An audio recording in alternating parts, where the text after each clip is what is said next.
Good afternoon, sir. I'm An. Today, I'm going to present about international maritime organizations, the impact of blue economy to maritime industry. So this is the table of content of our assignment. So now I'm going to present about the introduction. To guarantee safety, environmental preservations, and international collaborations, the International Maritime Organizations is essential in regulating maritime operations. The introductions of blue economy ideas into the marine policies has become a crucial component of current maritime governments and international policy making as the world focus progressively swing towards sustainable development. So according to the International Maritime Organizations, the blue economy, which fosters the economic expansion while protecting the ocean health, is built on the foundation of safe, secure, effective, and ecologically responsible shipping. Furthermore, the blue economy ideas aim to strike a balance between the social and economic advantage and the sustainable use of ocean resources, particularly in nations that depend heavily on the maritime resources. So now I'm going to talk about the advantages. First is the economic diversification and growth. The blue economy involves the activities based on the innovation principles, such as the development and application of new information technologies, digitalization of logistic chain, alternative energy sources, new port infrastructure, and an emphasis on the intramodal transportation. The blue economy promotes the industry like marine biotechnology, offshore renewable energy, and ecotourism, encouraging the nation to expand beyond traditional maritime sector like shipping and fishing. And this creates a new opportunity for economic growth and employment. The next advantages is environmental sustainability.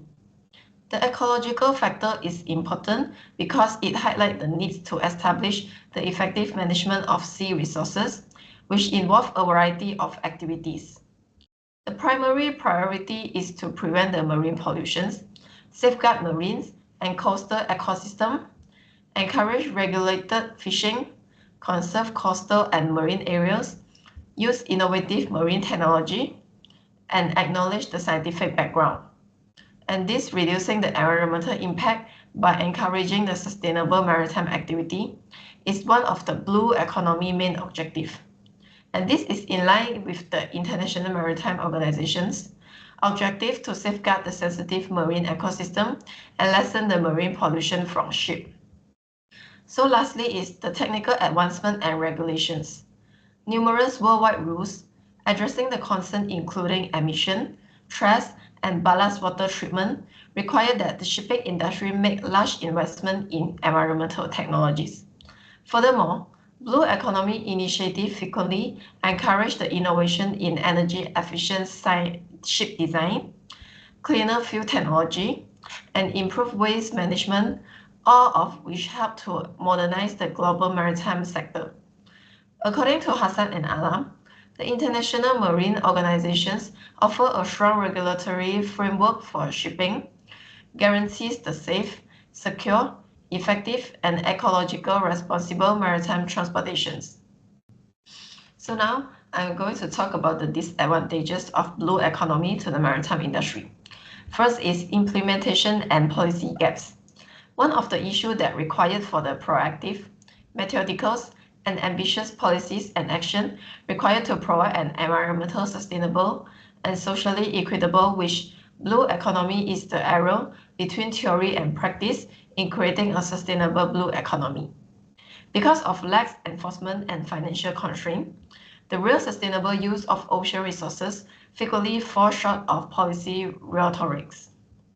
Next is the regulatory complexity and data limitations. Adopting blue economy ideas into current national and international laws may result in jurisdictional ambiguities and overlaps, which would make the enforcement and compliance more challenging. Furthermore, precise marine data and monitoring systems are necessary for blue economy strategy to be effective. However, certain areas lack the institutional and technological capacity to consistently gather and analyze this kind of data. And lastly is equity and institutional barriers. Concerns have been raised that the benefits of blue economy advancement would not be shared fairly, particularly if policy do not give priority to the involvement of indigenous people, coastal communities, and small-scale fishermen. Although many coastal countries and small island developing states see potential in the ocean-based growth, they face challenges in formulating and popularizing official policies and practices, despite the complexity of the blue economy and its associated issues.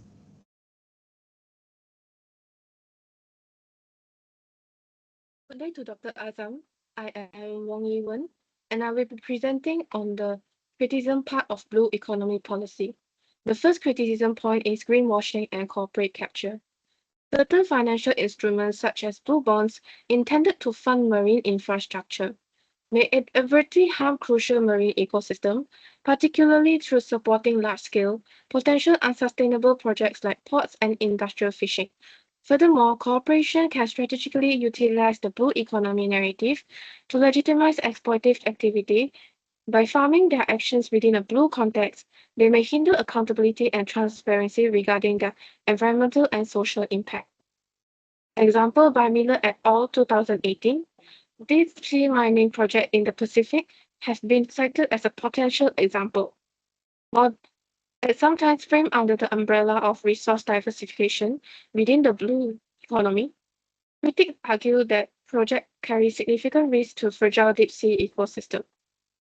Another significant concern is the overemphasis on economic growth. Many blue economy strategies prioritize GDP growth, often focusing on the sectors like tourism, aquaculture, and offshore energy development. This prioritization can come at the expense of equity and ecological consideration. Driven by neoliberal development models, these approaches can inadvertently harm the marine environment through unsustainable practice and resource extraction. Consequently, local livelihood and the health of crucial ecosystems are often neglected in the pursuit of economic gain. An example of this critique is small island development states (SIDS) may adopt blue economy strategies primarily for revenue generation, but often overlook critical equity concerns. This highlights the tension between economic imperative and ensure fair distribution of benefit and the protection of traditional livelihood. Our next point of criticism revolves around the lack of clear sustainability metrics. Many blue economy strategies suffer from a lack of standardization indicator. This makes it difficult to objectively measure the environmental and social impact of these initiatives. Ecological benefit or purely economic profit becomes a question. This lack of clarity can lead to projects being labeled as blue without substantial evidence of their sustainability.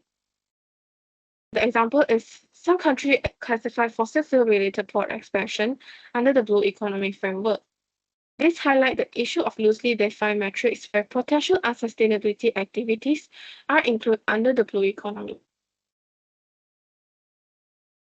The last major concern is the technocratic and elites-driven planning of blue economy initiatives.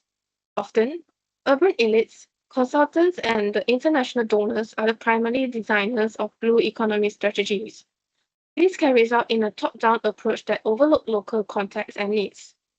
Consequently, this limit engagement can negatively affect community understanding, buy-in, and ultimately the long-term support for these policies.